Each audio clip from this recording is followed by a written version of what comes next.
Assalamualaikum warahmatullahi wabarakatuh.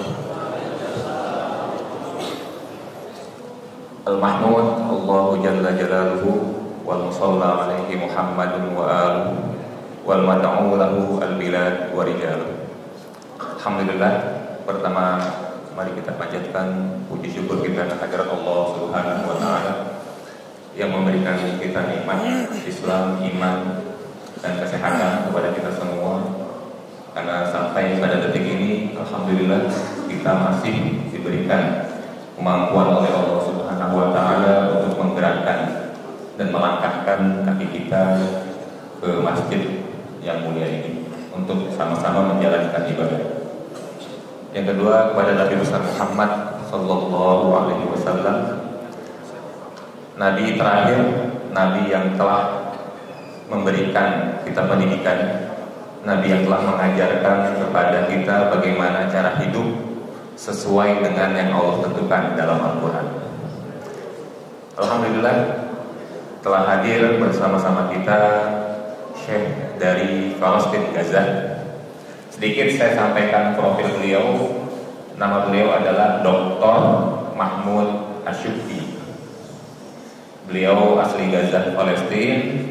Kemudian latar belakang pendidikan beliau itu S2-nya di Gaza, Universitas Islam Gaza, di bidang Quran dan tafsir. Kemudian doktoralnya beliau ambil di Sudan di bidang usuluddin.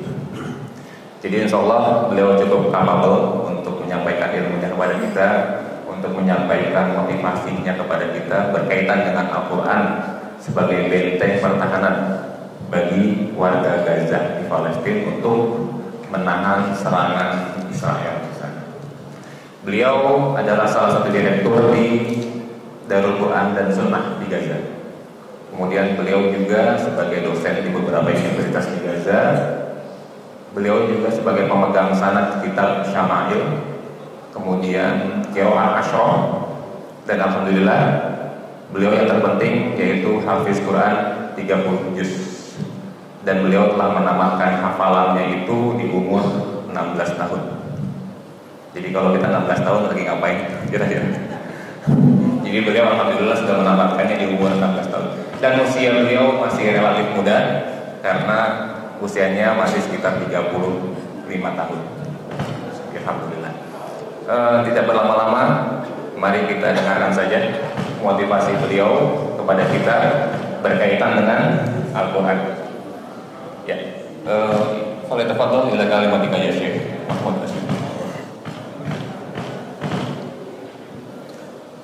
Assalamualaikum warahmatullahi wabarakatuh. Waalaikumsalam. Bismillahirrahmanirrahim. Alhamdulillahi rabbil alamin. Alhamdulillahi kama yanbaghi li jalali wajhihi wa 'azimi sultanihi. الحمد لله وكفى والصلاة والسلام على النبي المصطفى صلى الله عليه وآله وصحبه وسلم تسليما كثيرا وبعد.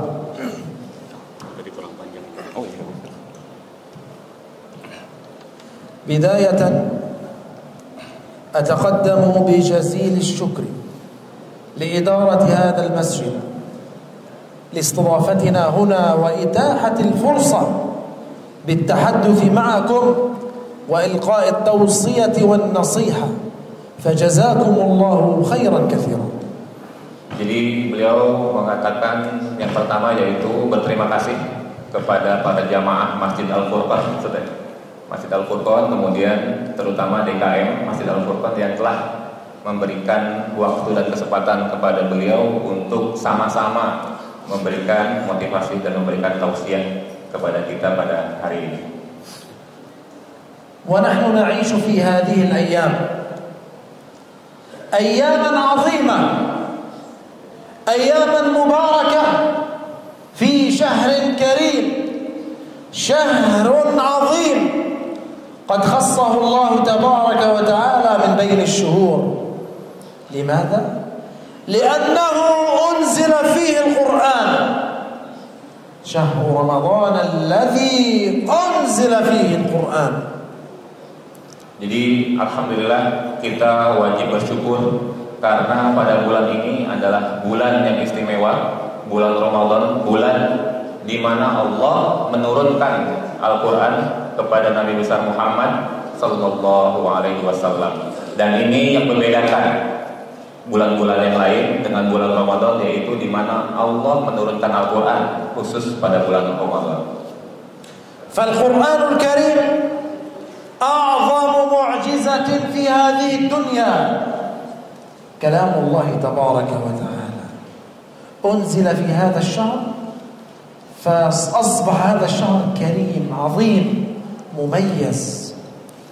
Dan yang menyebabkan bulan Ramadan adalah bulan yang istimewa dibanding bulan-bulan yang lain. Kenapa? Karena tadi Allah telah menurunkan Al-Quran pada bulan ini sebagai mukjizat terbesar bagi umat manusia.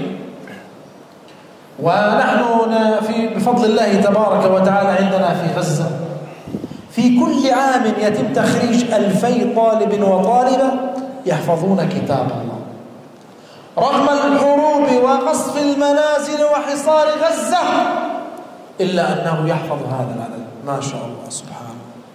Beliau mengatakan negara beliau walaupun sampai hari ini kalau kita melihat di berita itu masih dalam peperangan di Masjidil Aqsa, tapi negara beliau alhamdulillah masih bisa melahirkan 1000 sampai 2000 hafiz dan hafizah setiap tahun walaupun dalam peperangan seperti itu.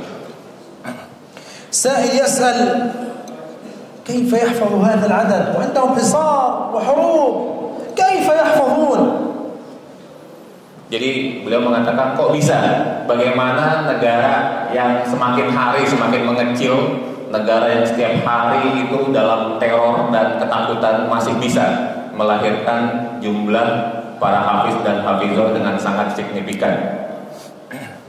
نعم يحفظون لأنهم يعرفون فضائل القرآن الكريم يعرفون أن خير الناس وأفضل الناس هم أهل القرآن قال صلى الله عليه وسلم خيركم من تعلم القرآن وعلمه. Jadi ada beberapa hal yang memotivasi para warga Gaza untuk selalu menghafal Quran. Yang pertama yaitu hadis Rasulullah sallallahu alaihi wasallam, khairukum man ta'allama al-Qur'ana wa 'allama. Sebaik-baik kalian adalah orang yang mempelajari Al-Qur'an dan mengajarkannya kepada orang lain. Wa yahfazuna hadzal 'adad li'annahum 'ala yaqin bi'iznillah anna Allah la yu'adzibu ahla al-Qur'an. Qala sallallahu alaihi wasallam inna Allah la yu'adzibu qalban wa'al Qur'anil Karim. Kemudian dasar yang kedua yang terus memotivasi para warga Gaza untuk menghafal Quran yaitu hadis Nabi sallallahu alaihi wasallam, innallaha la yu'adzibu qalban wa'al Qur'an. Sesungguhnya Allah tidak akan mengazab umatnya yang memahami Al-Qur'an walau sedikit. Kemudian pertanyaannya adalah bagaimana martabat orang-orang yang menghafal Al-Qur'an? Ketika orang yang memahami saja Allah menjanjikan tidak akan diazab oleh Allah Subhanahu wa taala. Naam. Wal Qur'anul Karim yahfazu man yahfazahu. Al-Qur'an yahfazu ahlahu min kulli su'. قصص كثيرة أن القرآن يحفظ أهله. وعندنا شاب في غزة في غرفة العمليات 3 ساعات نائم لا يدري ما يفعل به غرفة الجراحة ولكن لسانه وقلبه يردد كلام الله سبحان الله. كذلك قصف منزل في غزة بالكامل دمر بالكامل والحجارة على ساكنين. أردنا أن ننقذ الأشخاص فأخرجناهم من تحت الحجارة فحصلت المفاجأة أننا أخرجناهم كلهم أحياء سبحان الله. لماذا؟ سألناهم فعرفنا أنهم من حفظة كتاب الله فالقرآن يحفظ من يحفظه. Jadi beliau mengatakan bahwa para penghafal Quran itu banyak kejadian-kejadian aja di Gaza yang memang benar-benar dijaga oleh Allah Subhanahu wa Ta'ala. Ada cerita, beliau tadi bercerita bahwa teman beliau sendiri, seorang dokter itu ketiduran setelah melakukan operasi di rumah sakit. Kemudian ketika dibangunkan oleh teman-temannya karena ada pasien lain yang akan melakukan operasi, dideketin, matanya tertutup, tapi ketika dideketin mulutnya itu terus mengulang-ulang hafalannya selama 3 tahun tanpa dia sadari dalam keadaan tertidur. Kemudian ada juga kisah yang beliau ceritakan tadi bahwa ada sebuah rumah, itu tetangga beliau sendiri, yang dihancurkan oleh rudal Israel. Kemudian anak-anaknya itu jadi target sniper para Israel. Hancur rumah itu. Kemudian ketika evakuator langsung bersegera untuk mengevakuasi, alhamdulillah berkat izin Allah satu keluarga ini selamat. Diketahui kemudian bahwa satu keluarga ini memang semuanya penghafal Al-Quran. نعم من أراد الدنيا فعليه بالقرآن. ما هي الدنيا؟ بيت واسع جميل، زوجة صالحة، أولاد، مال كثير، سيارات وغيرها. من أراد الدنيا فعليه بالقرآن. ومن أراد الآخرة الجنة صحبة النبي فعليه بالقرآن. Jadi beliau mengatakan bahwa siapapun dari umat Nabi Muhammad yang ingin mencapai kebahagiaan dunia, maka syaratnya adalah dengan memahami Al-Quran dan menghafalnya. Apa itu kebahagiaan dunia? Beliau mengatakan tadi yang sifatnya material tentu, ada rumah yang megah, kendaraan yang mewah, jabatan yang tinggi, istri dan yang soleha, suami yang soleh, itu semua harus dicapai dengan memahami dan menghafal Al-Quran. Kemudian ada juga siapapun yang ingin mendapatkan kebahagiaan akhirat, maka syaratnya itu mutlak dengan mempelajari Al-Quran. Naam. Wal-Quranul Karim huwa tarbiyatun lana wa tahdzibun lil ummati al-islamiyah. Bihi kullu shay', bihi ahwalud dunya wa ahwalul akhirah. Jadi beliau mengatakan bahwa Al-Quran ini sebenarnya sangat dan wajib kita jadikan sebagai pedoman hidup kita. Karena kenapa? Di dalam Al-Quran itu sudah memenuhi semua unsur-unsur hukum, semua unsur-unsur cara kehidupan, dan mengatur cara-cara manusia untuk hidup dalam ridho Allah. Kenapa? Karena di dalamnya sudah ada hukum, sudah ada pedoman, sudah ada prinsip, sudah ada tata cara hidup untuk manusia berdasarkan dengan keinginan Allah Subhanahu wa Ta'ala. وأنا أتجول سفاري دعوة في إندونيسيا، سائل يسأل: يا شيخ أريد أن أحفظ القرآن ولكن لا أستطيع بسبب اللغة العربية، هذه ليست بمشكلة.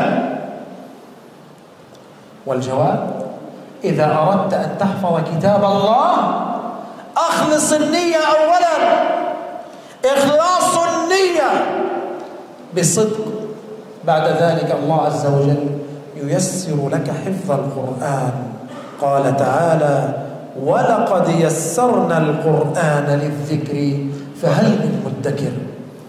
Beliau mengatakan siapapun yang ingin mempelajari Al-Quran jangan terkendala oleh hal-hal yang sifatnya non teknis. Beliau mengatakan tadi ketika beliau bersafari dakwah di Indonesia itu banyak pertanyaan yang ditujukan kepada beliau. Ya Syekh, kita itu kan negara yang berbahasa Indonesia, kayaknya kita tidak mungkin menghafal Al-Quran itu secepat negara-negara atau warga-warga yang berbahasa Arab, karena Al-Quran itu adalah bahasa Arab. Beliau mengatakan bukan masalah, karena yang terpenting dalam menghafal Quran yaitu ikhlasun niyah. Ikhlaskan niat kita, kemudian kuatkan tekad kita untuk menghafal Quran, maka Allah pun akan memudahkan kita dalam menghafal Quran. Janji Allah dalam surat Al-Qamar disebutkan di situ dalam 3 ayat, walaqad yassarnal Qur'ana lidzikri fahal min muddakir. Jadi sungguh telah kami mudahkan Al-Quran untuk peringatan bagi manusia, tetapi adakah manusia yang mau mengambil pelajaran dari Al-Quran itu sendiri? قصص كثيرة أن من أخلص النية ييسر الله له ذلك حفظه. عندنا في غزة 6 سنوات حفظ القرآن الكريم، وفي المقابل رجل وامرأة عمرهم 85 عاما أرادوا حفظ القرآن اثنين أخلصوا النية في هذا الأمر، فالله عز وجل يسر لهم ذلك وحفظوه. بل عندنا شاب أمي لا يعرف القراءة ولا الكتابة، أراد أن يحفظ كتاب الله فسمع القرآن سماعا لأنه لا يعرف القراءة ولا الكتابة فحفظه كاملا. سبحان الله. ولقد يسرنا القرآن للذكر فهل من مدكر. Beliau mengatakan di Gaza itu range umur rata-rata para menghafal Quran itu mulai dari 4, 5 sampai 6 tahun yang termuda. Kemudian yang middle yang menengah itu 16 sampai 20 tahun dan yang tertua pun ada yang baru menghafal Al-Quran itu pada usia 85 tahun. Jadi di sini kita ambil kesimpulan bahwa umur pun ternyata bukan masalah untuk memulai menghafal Quran. Kenapa? Yang terpenting adalah ikhlasun niyah. Kemudian beliau juga katakan tadi, di sana juga banyak yang orang tidak bisa membaca, tidak bisa menulis. Tapi karena dibiasakan dan di sini peran orang tua besar dalam menjadikan anak-anak yang menghafal Quran, walaupun belum bisa membaca dan menulis. Kenapa? Karena terus setiap hari didengarkan di kuping-kuping mereka itu ayat-ayat Al-Quran setiap hari dan mereka hafal. Kemudian setelah hafal 30 juz, alhamdulillah mereka pun otomatis bisa membaca dan menulis setelah itu. نعم قصص كثيرة أن الله عز وجل ييسر لنا حفظ القرآن. لذلك هل أنتم جاهزون ومستعدون في حفظ كتاب الله أنتم وأبناءكم؟ Jadi hari ini beliau mau bertanya kepada kita semua, kira-kira apakah kita siap untuk memulai menghafal Quran dan menjadikan anak-anak kita itu penghafal Quran? Siap? Takbir! Takbir! ما شاء الله. أسأل الله عز وجل أن ييسر لكم حفظ كتاب الله تعالى. Beliau berdoa semoga kita semua dimudahkan dalam menghafal Al-Quran, insyaallah, amin ya rabbal alamin. رسالة شكر من غزة من فلسطين لكم أيها الشعب الكريم الإندونيسي. بفضل الله تعالى ثم بفضل أموالكم تم بناء مسجد استقلال إندونيسيا ما شاء الله. وكذلك بفضل الله تعالى ثم بفضل أموالكم تم بناء مستشفى إندونيسيا يذهب إليه الجرحى والمرضى ويدعون لكم فجزاكم الله خيرا كثيرا. Kemudian beliau mengatakan mewakili warga Palestina di Gaza berterima kasih yang sebesar-besarnya kepada umat Islam bangsa Indonesia yang sampai detik ini masih terus membantu dan menolong serta mendukung para mujahid dan mujahidin di Palestina secara material dan non material. Secara material apa buktinya? Alhamdulillah sudah berdiri di sana salah satu rumah sakit terbesar di Gaza. Dan yang kedua telah berdiri pula masjid namanya Masjid Istiqlal di Gaza. Dan yang patut kita bangga, alhamdulillah bangunan ini 100% hasil donasi umat Islam bangsa Indonesia. Jadi alhamdulillah beliau secara pribadi mewakili warga Palestina berterima kasih kepada kita sebagai umat Islam bangsa Indonesia. ونختم يجب أن تعلموا ما يحصل في بلاد المسلمين. ففي هذه الأيام أحوال غزة وأحوال المسجد الأقصى في خطر. في كل عام في رمضان العدو الصهيوني إسرائيلي لعنة الله عليه يطرد المسلمين من المسجد الأقصى ويقتل النساء ويضرب النساء ويحرق المسجد الأقصى. شاهدوا الأخبار على اليوتيوب، شاهدوا يا أخواننا هذه الأيام إحراق المسجد الأقصى وطرد المسلمين من هناك خاصة في رمضان. لماذا؟ لا يريدون للمسلمين أن يكونوا بكثرة في المسجد الأقصى، لا يريدون للمسلمين أن ينتصروا ويرفعوا راية الدين. يعتقدون أن هيكل سليمان تحت المسجد الأقصى. كلا والله، بل المسجد الأقصى ملك للمسلمين. المسجد الأقصى عقيدة لن نتنازل عنها. آية في القرآن الكريم: سبحان الذي أسرى بعبده ليلا من المسجد الحرام إلى المسجد الذي باركنا حوله. لذلك يجب على الأمة الإسلامية أن تعرف وتعلم ما يحصل في المسجد الأقصى. Jadi beliau mengatakan bahwa minggu-minggu ini itu telah terjadi kekerasan di Masjidil Aqsa. Kalau kita lihat di YouTube, kalau kita lihat di channel-channel berita nasional dan internasional, itu terjadi pembakaran dan pengeboman di Masjidil Aqsa. Kemudian orang-orang yang beriktikaf itu diusir, kemudian ditangkap, diborgol, ditidurin di masjid. Kemudian para tentara Israel itu masuk ke Masjidil Aqsa dengan memakai sepatu mereka dan memakai senjata mereka, kemudian memukuli para jamaah-jamaah wanita dan anak-anak. Kemudian bapak-bapaknya juga ketika sholat diusir. Dan ini terjadi setiap masuk 10 hari terakhir bulan Ramadan. Jadi ini sudah kebiasaan Bani Israel, sudah kebiasaan tentara Israel untuk melakukan ini. Kenapa? Alasannya yang pertama, karena orang Israel pada dasarnya takut apabila umat Islam itu sudah berkumpul di Masjidil Aqsa. Jadi sebisa mungkin mereka mengusir sebelum terjadi keramaian yang lebih banyak lagi di Masjidil Aqsa. Dan yang kedua, mereka meyakini bahwa di bawah Masjidil Aqsa itu terdapat istana Nabi Sulaiman. Jadi ini yang mereka yakini. Dan yang terakhir, mereka meyakini bahwa Masjidil Aqsa adalah milik mereka, bukan milik umat Islam. Padahal dalam surat Al-Isra disebutkan subhanallazi asra bi 'abdihi lailan minal masjidil harami ilal masjidil aqsa allazi barakna hawla. Ini sebuah akidah bahwa Masjidil Aqsa adalah milik umat Islam, bukan milik Israel. Seperti itu. نعم الأقصى ملك للمسلمين. الأقصى ملك siapa? ملك الإسلام. الأقصى ملك siapa? ملك الإسلام. لذلك واجبنا نحن المسلمين ما هو؟ 3 فقط، لا نريد أكثر.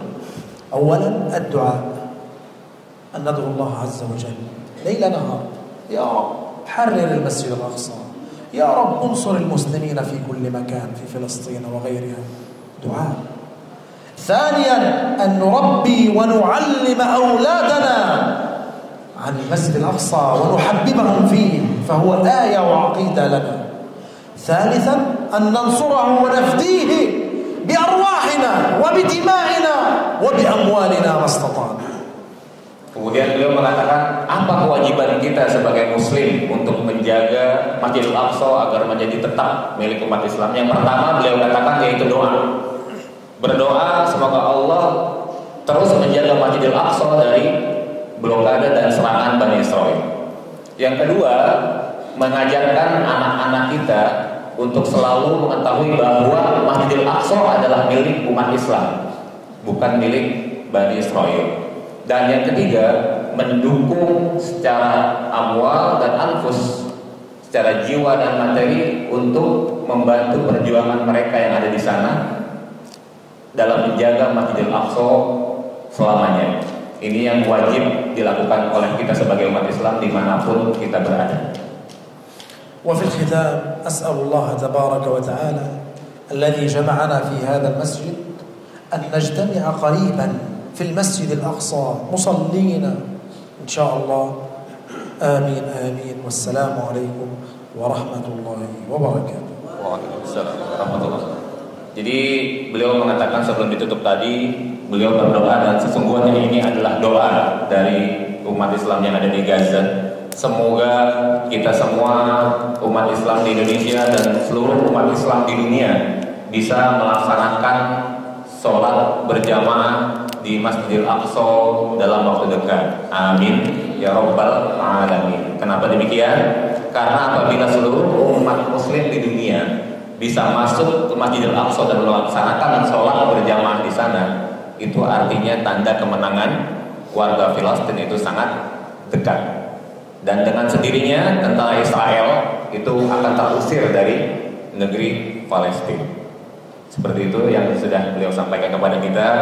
Jadi mudah-mudahan apa yang telah beliau sampaikan kepada kita bisa menumbuhkan lagi rasa cinta kita kepada Quran, bisa lebih menjadikan lagi Al-Quran sebagai pedoman hidup kita dalam berkehidupan berkeluarga, bertetangga, bahkan dalam lingkup besar itu dalam berkehidupan bernegara. Kemudian selanjutnya mudah-mudahan kita bisa lebih menumbuhkan lagi rasa empati kita dan simpati kita kepada sesama muslim dimanapun berada. Demikian yang bisa disampaikan oleh Syekh. Kemudian setelah ini mungkin beliau membuka 2 pertanyaan, karena beliau insya Allah besok akan pulang pagi, jadi beliau butuh istirahat dan perjalanannya itu cukup lama, butuh 2 hari, apalagi perbatasan di Rafah Mesir itu sekarang agak sulit, jadi butuh istirahat seperti itu. Maaf, kita buka pertanyaan pertama siapa?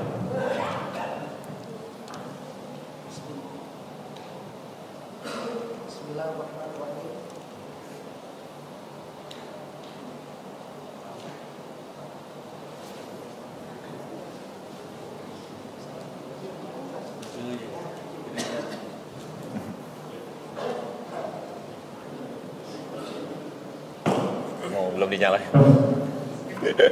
Bismillahirrahmanirrahim. Assalamualaikum warahmatullahi wabarakatuh. Waalaikumsalam warahmatullahi wabarakatuh. Yang terhormat Syekh Jazbar Mahmud, kami ingin bertanya. Sebelumnya saya sebagai bangsa Indonesia sangat berterima kasih kepada bangsa Palestina yang pertama kali menyatakan mendukung kemerdekaan bangsa Indonesia. Yang kemudian kedua adalah bangsa Mesir sekaligus menyatakan bahwa negara Indonesia akan merdeka. Nah, yang ingin saya tanyakan secara hubungan psikologis antara bangsa Indonesia dengan bangsa Palestina itu pasti ada, dan itu cukup besar rasa persaudaraan. Nah, yang ingin saya tanyakan bagaimana saudara-saudara kita dalam menghadapi segala kekacauan yang disebabkan oleh bangsa Zionis, terutama dengan kuatnya dengan mendalami Al-Quran. Nah, ini yang kami ingin tahu, itu rahasianya apa sih sehingga motivasi bangsa Palestina itu untuk menghafal Al-Quran itu sangat luar biasa. Terima kasih. Wassalamualaikum warahmatullahi wabarakatuh. Waalaikumsalam. Awalan kana yashkur ila sya'bi Filastin wa ila hukumat Filastin li'annaha min awwali dawlatin allazi yad'am ala istiqlal Indonesia fi awwali marrah.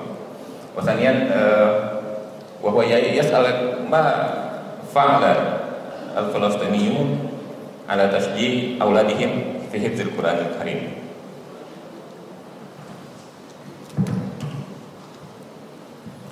نعم جزاك الله خيرا. قلنا في المحاضرة أن الأولاد عندنا يتشجعون من الوالدين لهم دور كبير في تشجيع أولادهم بإرسالهم مراكز التحفيظ والمعاهد، وكذلك وهم صغار يحثونهم على الحفظ وهم صغار. بعد ذلك الطالب يتعلم اللغة العربية جيدا ويحفظ ويتشجع من خلال الهدية من قبل الوالدين. كل 10 أجزاء يقول له احفظ ولك هدية، 10 الثانية والثالثة ولك هدية. فالطفل يحتاج إلى هدية، يحتاج إلى ألعاب. هذا طفل، ولكن بنفس الوقت استثمر الألعاب بحفظ القرآن الكريم. هكذا. Jadi beliau mengatakan kenapa di sana orang-orang tua itu sangat berperan dalam menjadikan anak-anak mereka sebagai hafiz, karena mereka sangat takut kalau bukan mereka sebagai penghafal Quran akan berkurang. Kenapa? Karena penduduk di sana semakin banyak yang jadi target sasaran Israel. Kalau misalnya memang itu tujuan Israel untuk mengurangi jumlah penghafal Quran, yang pertama itu. Kemudian anak-anak di sana sangat termotivasi. Kenapa? Karena memang di sana itu peran orang tua sangat penting dalam menumbuhkan rasa cinta kepada Al-Quran. Dan di sana pengaplikasian Al-Quran itu benar-benar nyata dalam jihad mereka. Jadi kalau kita lihat di beberapa literatur itu, di sana ada namanya tentara khusus, kalau di sini Kopassusnya Palestina itu namanya Jabhat Al-Qassam. Itu syaratnya sangat luar biasa. Jadi syaratnya itu yang pertama, yang paling mutlak adalah hafal Quran minimal 15 juz. Kemudian yang kedua hafal hadis arba'in. Kemudian harus 3 bulan berturut-turut wajib sholat berjamaah tahajud. Kemudian wajib sholat berjamaah 3 bulan 5 waktu. Dan yang paling berat adalah harus mendapatkan tanda tangan dari orang tua calon para tentara ini bahwa mereka siap syahid. Nah itu yang paling berat. Jadi kalau kita tanda tangan dapat surat dari anak kita, Pak tanda tangannya dong, kita baca ternyata waduh ini orang anak saya udah siap syahid. Itu yang paling berat. Jadi memang itu motivasi beliau karena sangat yakin Al-Quran bisa menjaga mereka dalam memerangi Israel. Pertanyaan yang kedua, silakan. Assalamualaikum warahmatullahi wabarakatuh. Waalaikumsalam. Langsung ke intinya. Ya. Di kelompok Islamiyah umat Islam itu terusik saat mendengar saudaranya di Palestina selalu diteror oleh agresor Israel. Sementara kita semua tahu bahwa di belahan dunia manapun jika ada info akan adanya teror atau jangan teror, demonstrasi di satu target milik pemerintah itu kan dijaga oleh pasukan keamanan. Nah, apa namanya? Bahkan tadi Ustaz sebut bahwa Palestina memiliki pasukan khusus bernama Jabhat Al-Qassam. Nah, pertanyaannya nih, kenapa saya tidak pernah mendengar apa namanya adanya bentrokan antara pasukan pengamanan target misalkan Al-Aqsa atau di Gaza atau di bagian Israel dan Israel oleh agresor Israel itu nggak pernah saya dengar adanya bentrokan antara agresor Israel dengan pasukan pertahanan Palestina gitu. Yeah. Terus apa namanya? Kemudian di negara-negara Arab sekitar itu luar biasa kaya, Ustaz. Itu kenapa tidak ada yang kemudian terdengar signifikan bela yang luar biasa semangatnya dibanding Indonesia, Ustaz? Yeah. Demikian penguatan masyarakat. Sal, yakni awalan li daulat Filistin juyush. Lakinna nafsu lam yasma marra hunaka معركة بين إسرائيل وجيوش فلسطين. لماذا؟ لا يوجد جيش، يوجد فقط شرطة لتنظيم. نعم. لماذا؟ لا يوجد. لأن فلسطين ليست دولة مستقلة. Jadi beliau tadi jawabnya ke saya langsung ya. Jadi beliau mengatakan sebenarnya di sana tentaranya itu ada, tapi media berperan di sini untuk membatasi kabar-kabar yang ada di sana. Kenapa? Karena Israel punya semua, punya media, punya ekonomi, punya hubungan bilateral dan strategis dengan negara-negara yang dominan. Jadi peran media, kemudian peran tentara Israel juga itu sangat berpengaruh terhadap berita-berita yang sebenarnya terjadi di Palestina. Gitu. Kemudian beliau pertanyaan yang kedua tadi beliau pernah jawab di majelis yang lain bahwa negara Palestina itu sama sekali tidak merasakan pengaruh negara-negara Arab di sampingnya, kecuali beberapa negara seperti yang kita lihat di berita kemarin itu, negara Lebanon yang meluncurkan rudal ke Israel. Paling itu aja. Tapi secara bantuan negara Palestina tidak merasakan adanya bantuan yang besar terhadap negara-negara di samping-sampingnya. Sekolah Arab Saudi pun itu enggak berpengaruh, sangat berpengaruh ke bantuan. Kenapa? Karena secara politik negara-negara tetangga Palestina pun itu punya kepentingan terhadap negara Israel. Gitu. Jadi dan dia mengatakan kalau saya bilang negara Israel dia agak-agak emosi. Kenapa? Karena saya bilang bahwa Palestina tidak punya negara. Palestina hanya menduduki negara kami. Jadi dia nggak punya teritorial negara, makanya tersebut Israel adalah sebuah negara. Itu adalah murni penjajah, kata dia gitu. Jadi ini beliau kalau udah ngomongin kita nyebut negara Israel, beliau agak tinggi biasanya nanya kalau dijawab. Jadi beliau mengatakan yang perlu dibenarkan bahwa jangan bilang ada negara Israel. Yang ada adalah penjajah Israel, karena beliau dan mereka tidak mempunyai teritorial negara seperti itu secara resmi. Ya. Soal akhir. Ya. Soal akhir. Ya, soal akhir. Jika kemudian ternyata Palestina mengalami kesulitan menahan agresor tadi, kenapa nggak perlu kajian global saja? Gimana? Jika Palestina merasa kewalahan menghadapi agresor Israel tadi, kenapa Palestina tidak membuka peluang secara global? Oh, itu juga saya pernah jawab itu pertanyaan dari beliau. Jadi jawaban beliau waktu itu adalah terkendala syarat-syarat masuk sana juga, karena sangat sulit sekali masuk ke Palestina. Apalagi kita benar-benar ingin total, kita jadi mujahid, kita siap mati, kita siap cari sana. Itu sangat sulit. Kenapa? Karena warga Palestina sendiri itu sangat sulit keluar, dan sudah keluar itu akan sulit masuk. Seperti itu. Jadi terkendala dari prosedur-prosedur yang sebenarnya di sini perannya adalah Israel yang lebih dominan dalam mengatur masuk atau keluarnya warga Palestina itu sendiri.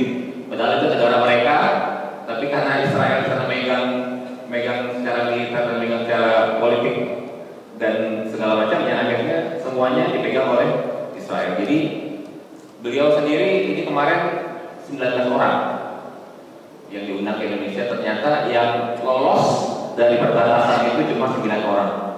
Selebihnya di-ban, suruh balik lagi ke Gaza.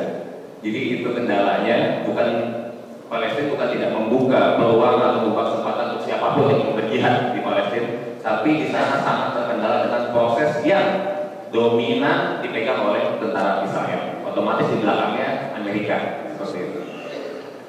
Ya, mungkin itu saja. Nanti setelah ini mungkin apabila ada yang bertanya atau silaturahmi atau sekedar foto, silakan. Setelah nanti dari Askar Koni akan menyampaikan sesuatu. Sebelum kita tutup, silakan Syekh, kita tunggu dan doa. Kita doa bersama-sama. اللهم صل على سيدنا محمد في الأولين اللهم صل على سيدنا محمد في الآخرين اللهم اغفر لنا ذنوبنا وإسرافنا في أمرنا وثبت أقدامنا وانصرنا على القوم الكافرين اللهم إنك عفو كريم تحب العفو فاعف عنا اللهم إنك عفو كريم تحب العفو فاعف عنا اللهم إنا نسألك الجنة ونعيمها ونعوذ بك من النار وجحيمها لا إله إلا أنت سبحانك إنا كنا من الظالمين اللهم إنا نسألك الفردوس الأعلى من الجنة اللهم ارزقنا صلاة في المسجد الأقصى يا كريم اللهم اغفر لنا يا غفور وارحمنا يا رحيم وتب علينا يا تواب ربنا آتنا في الدنيا حسنة وفي الآخرة حسنة وقنا عذاب النار سبحان ربك رب العزة عما يصفون وسلام على المرسلين والحمد لله رب العالمين الحمد لله رب العالمين.